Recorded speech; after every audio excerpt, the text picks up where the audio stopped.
ಹರೇ ಕೃಷ್ಣ. ನಮಸ್ಕಾರ ಸ್ನೇಹಿತರೆ. ಇಂದಿನ ಶ್ಲೋಕದಲ್ಲಿ ಶ್ರೀಕೃಷ್ಣ ಹೇಳ್ತಾನೆ, ಅರ್ಜುನ, ಎಲ್ಲ ಕರ್ಮಗಳನ್ನು ನನಗೆ ಅರ್ಪಿಸು. ನನ್ನನ್ನು ಸಂಪೂರ್ಣವಾಗಿ ಅರಿತುಕೊಂಡು ಫಲಾಪೇಕ್ಷೆ ಇಲ್ಲದೆ, ಒಡೆತನದ ಭಾವವಿಲ್ಲದೆ, ಜಡತ್ವ ಇಲ್ಲದೆ ಯುದ್ಧ ಮಾಡುವಂತಾನೆ. ಅರ್ಜುನನಿಗೆ ಯುದ್ಧ ಮಾಡುವಂತೆ ಆಜ್ಞೆ ಕೊಟ್ಟು ಈಗ ಅದರ ಅನುಷ್ಠಾನ ಮಾಡೋದರ ಫಲವನ್ನು ವರ್ಣಿಸ್ತಾನೆ. ಭಗವದ್ಗೀತೆಯ 3ನೇ ಅಧ್ಯಾಯ ಕರ್ಮಯೋಗದ 31ನೇ ಶ್ಲೋಕ. ಯೇ ಮೇ ಮತಮಿದಂ ನಿತ್ಯ ಮನುತಿಷ್ಠಂತಿ ಮಾನವಃ ಶ್ರದ್ಧಾವಂತೋ ನ ಸೂಯಂತೋ ಮುಚ್ಯಂತೆ ತೇಪಿ ಕರ್ಮಭೀಹಿ. ಈ ಶ್ಲೋಕದ ಅರ್ಥ, ಅರ್ಜುನ, ನನ್ನ ಅಪ್ಪಣೆ ಅನುಸಾರವಾಗಿ ತಮ್ಮ ಕರ್ತವ್ಯಗಳನ್ನು ನಿರ್ವಹಿಸಿ ನನ್ನ ಬೋಧನೆಯನ್ನು ಅಸೂಯೆಯಿಲ್ಲದೆ ಶ್ರದ್ಧೆಯಿಂದ ಅನುಸರಿಸುವವರು ಕರ್ಮಫಲದ ಬಂಧನದಿಂದ ಮುಕ್ತರಾಗ್ತಾರೆ ಅಂತಲೇ ಶ್ರೀಕೃಷ್ಣ. ಇಲ್ಲಿ ಶ್ರೀಕೃಷ್ಣ ಹಿಂದೆ ಹೇಳಿದ ಶ್ಲೋಕದ ಭಾವದಲ್ಲಿ ಶ್ರದ್ಧೆ ಇಟ್ಟು ಕರ್ಮ ಮಾಡುವರು ಅಂಥವರು ಕೂಡ ಕರ್ಮಪಾಶಗಳಿಂದ ಬಿಡುಗಡೆ ಹೊಂತಾರೆ ಅಂತಾನೆ. ಶ್ರದ್ಧೆ ಎಂಬ ಪದ ಧ್ವನಿಪೂರಿತವಾದದ್ದು.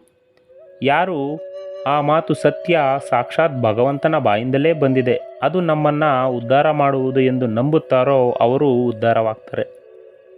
ಈ ಒಂದು ತತ್ವ ಅಗಾಧವಾದ ಆಧ್ಯಾತ್ಮಿಕ ನಿಯಮ. ಅಪರ್ಣ ಭಾವದಿಂದ ಮಾಡಿದ ಫಲಗಳನ್ನು ದೇವರು ಸ್ವೀಕರಿಸಿ ನಮ್ಮ ಮನಸ್ಸನ್ನು ಶುದ್ಧ ಮಾಡಿ ನಮಗೆ ಜ್ಞಾನ ನೀಡಿ ನಮ್ಮನ್ನು ಬಂಧನದಿಂದ ಪಾರು ಮಾಡ್ತಾನೆ. ಭಗವಂತನ ಮಾತಿನಲ್ಲಿ ವಿಶ್ವಾಸ, ಶ್ರದ್ಧೆ ಹೊಂದಿದ್ದರೆ ಸಾಕು. ಯಾವ ಶಾಸ್ತ್ರಗಳನ್ನು, ವೇದಾಂತಗಳನ್ನು ಅವನು ಓದಿಲ್ಲದೆ ಇರಬಹುದು, ಆದರೂ ದೇವರು ಅವನನ್ನು ಮೇಲೆತ್ತಾನೆ. ಎಲ್ಲವನ್ನ ಓದಿರಬಹುದು, ತಿಳಿದುಕೊಂಡಿರಬಹುದು, ಅದರಲ್ಲಿ ನಂಬಿಕೆ ಇಲ್ಲದೇ ಇದ್ದರೆ ಅದರಿಂದ ಏನೂ ಪ್ರಯೋಜನವಿಲ್ಲ. ಎಷ್ಟನ್ನು ನಂಬಿರುವೆವೋ ಅಷ್ಟು ಮಾತ್ರ ನಮ್ಮದು. ಈ ಶ್ರದ್ಧೆ ಎಷ್ಟು ಅಮೋಘವಾದದ್ದು ಎಂದರೆ ಅದು ಉಜ್ವಲವಾದದ್ದು ಅಂತ ಹೇಳ್ತಾನೆ ಶ್ರೀಕೃಷ್ಣ. ಎಲ್ಲವನ್ನ ಭಗವಂತ ನನ್ನ ಕೈಯಿಂದ ಮಾಡಿಸ್ತಾನೆ. ನಾನು ಮಾಡುವುದೆಲ್ಲವೂ ಅವನ ಪೂಜೆ. ನನಗೆ ಯಾವ ಫಲದಿಂದ ಒಳಿತು ಎನ್ನುವುದು ನನಗಿಂತ ಭಗವಂತನಿಗೆ ಚೆನ್ನಾಗಿ ಗೊತ್ತು.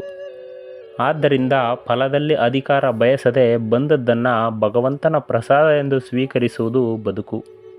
ಇದು ನಮ್ಮ ಜೀವನದ ನಿತ್ಯಾನುಷ್ಠಾನದ ಪರಿಯಾಗಬೇಕು. ಜೀವನದ ಪ್ರತಿ ಕ್ಷಣದಲ್ಲೂ ಈ ಅನುಸಂಧಾನವಿರುವ ಮಾನವರು, ಜ್ಞಾನಿಗಳು, ಅಶ್ರದ್ಧೆ, ಅಸೂಯೆ ತೊರೆದು ನಿಷ್ಕಾಮ ಕರ್ಮ ಮಾಡಿದಾಗ ಅವರ ಜ್ಞಾನ ವೃದ್ಧಿಯಾಗುತ್ತೆ. ಆದ್ದರಿಂದ ಅವರು ಕರ್ಮ ಬಂಧನವನ್ನು ಕಳಚಿಕೊಂಡು ಮೋಕ್ಷಕ್ಕೆ ಹೋಗಲು ಅರ್ಹರಾಗ್ತಾರೆ. ನಿತ್ಯಾನುಷ್ಠಾನದಲ್ಲಿ ಈ ಅನುಸಂಧಾನವಿದ್ದಾಗ ನಮ್ಮ ಕರ್ಮವೇ ನಮ್ಮನ್ನು ಕರ್ಮ ಬಂಧನದಿಂದ ಕಳಚುವುದಕ್ಕೆ ಮೆಟ್ಟಿಲಾಗುತ್ತೆ. ಇಲ್ಲಿ ಶ್ರೀಕೃಷ್ಣ ಅರ್ಜುನನಿಗೆ ಯಾವಾಗ ಈ ಸಾಧನೆಯ ಮೂಲಕ ಬೇರೆ ಮನುಷ್ಯರು ಕೂಡ ಸಮಸ್ತ ಕರ್ಮಗಳಿಂದ ಮುಕ್ತರಾಗ್ತಾರೋ, ಅರ್ಥಾತ್ ಜನನ ಮರಣ ರೂಪಿ ಕರ್ಮ ಬಂಧನದಿಂದ ಶಾಶ್ವತವಾಗಿ ಮುಕ್ತರಾಗಿ ಪರಮ ಕಲ್ಯಾಣ ಸ್ವರೂಪಿ ಪರಮಾತ್ಮನಾದ ನನ್ನನ್ನು ಪ್ರಾಪ್ತಿ ಮಾಡಿಕೊಳ್ತಾರೋ, ಆಗ ಅವರಿಗೆ ಮೋಕ್ಷ ಪ್ರಾಪ್ತಿಯಾಗುತ್ತೆ ಅಂತಲೇ ಪರಮಾತ್ಮ ಶ್ರೀಕೃಷ್ಣ. ಇದು ಈ ಶ್ಲೋಕದ ಭಾವಾರ್ಥ. ನಮಸ್ಕಾರ. ಶ್ರೀಕೃಷ್ಣ ಅರ್ಪಣಮಸ್ತು.